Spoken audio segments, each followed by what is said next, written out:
Please hear me out, bestie. I think that we have misunderstood what it means to romanticize your life. Social media has somehow convinced us to think that it's all about the expensive vacations, the luxury brunches, the beautiful flowers every weekend, the beautiful apartment, the perfectly curated outfits. But no. And hey, don't get me wrong, I love beautiful things. I love aesthetics. But if your life only feels beautiful when you go on a vacation or when something exciting happens, then it means you have to wait for a very long time to feel alive again. Because most of life isn't extraordinary. Actually, most of life is very ordinary. It's waking up on a random Tuesday. It's doing your laundry. It's making your bed. It's washing dishes. It's commuting to work. It's replying emails. It is you basically just doing everything you do every day. And if you can't find beauty in these things, then you have not started living yet. So I'm going to share with you 5 ways to romanticize your life that doesn't even involve aesthetics in any way. Let's go. Number one, learn to celebrate ordinary things. Now, one thing I've realized is that we tend to wait for the next big thing before we're happy about life. Some of us say things like, I'll be happy when I get married. I'll start living when I move into that dream apartment. I'll start enjoying myself when I get promoted. I'll rest after that project.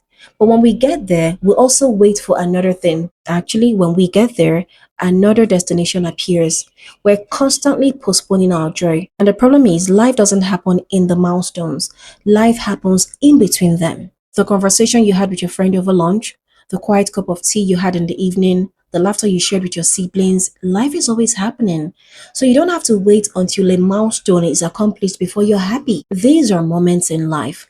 When you begin to celebrate your ordinary moments instead of waiting for the extraordinary things to happen, life starts feeling richer for you. You stop surviving your weekdays just to enjoy your weekends. And honestly, that's the healthiest kind of shift you can make in life. You see, those ordinary moments, they matter and they make your life more interesting. And you know what's even funny? It's the fact that we tend to devalue things that really, really matter to us.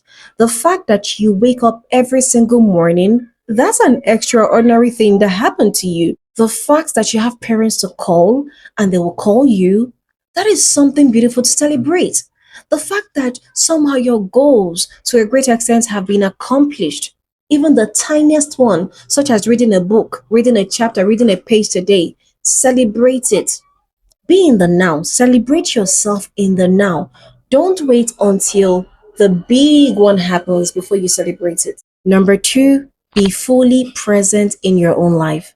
Sometimes the reason why life doesn't feel beautiful is because you're not actually experiencing it.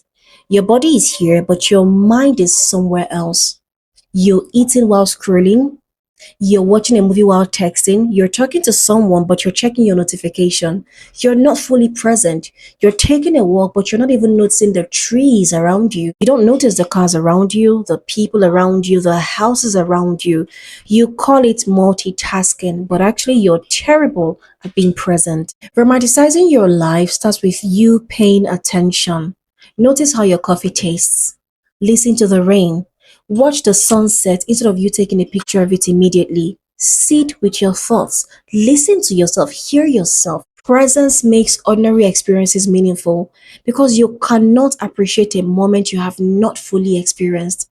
So please pay attention to the now. Number three, create rituals that make everyday life feel intentional. One thing people who genuinely enjoy life have in common is that they create meaning around ordinary activities. So instead of rushing through everything, they create rituals around them. Maybe every morning you make your coffee before checking your phone.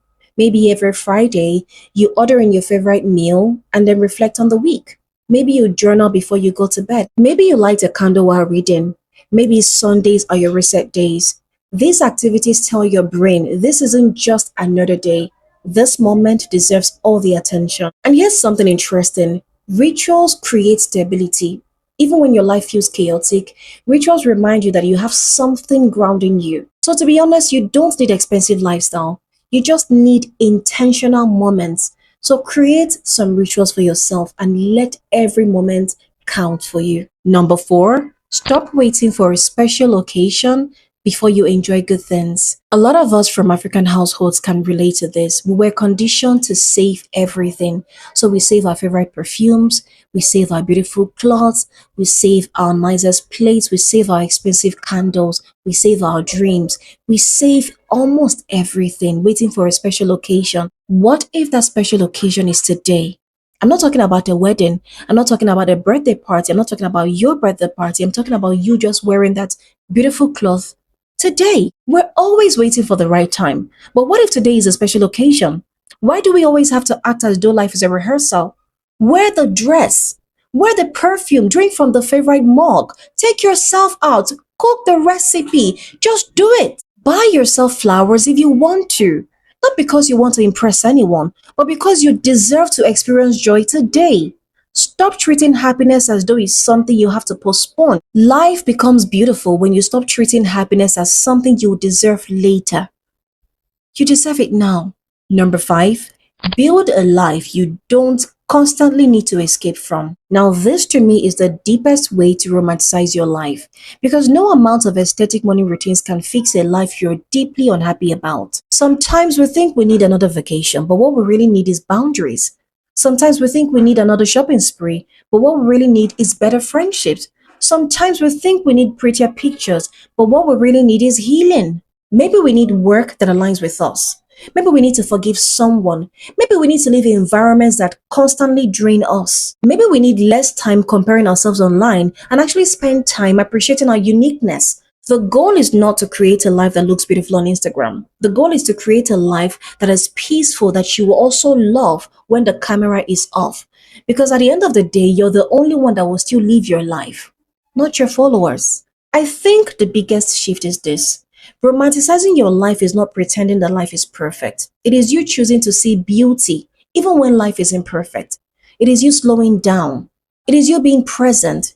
It is you appreciating the ordinary days. It is you creating rituals for yourself. It is you giving yourself permission to enjoy your life today instead of waiting for the special day. Because one day you will look back at this season, the one you thought was ordinary, and realize that it was your life all along. So don't wait until life feels perfect. Start falling in love with this life that you already have while intentionally building the one that you dream of. That's the best way to romanticize your life. Now that's about it. If you have watched up until this moment, thank you so much. Please subscribe to my YouTube channel and also turn on your post notification so that you're aware of any video that I put on this channel. Thank you and see you in the next one. Mwah.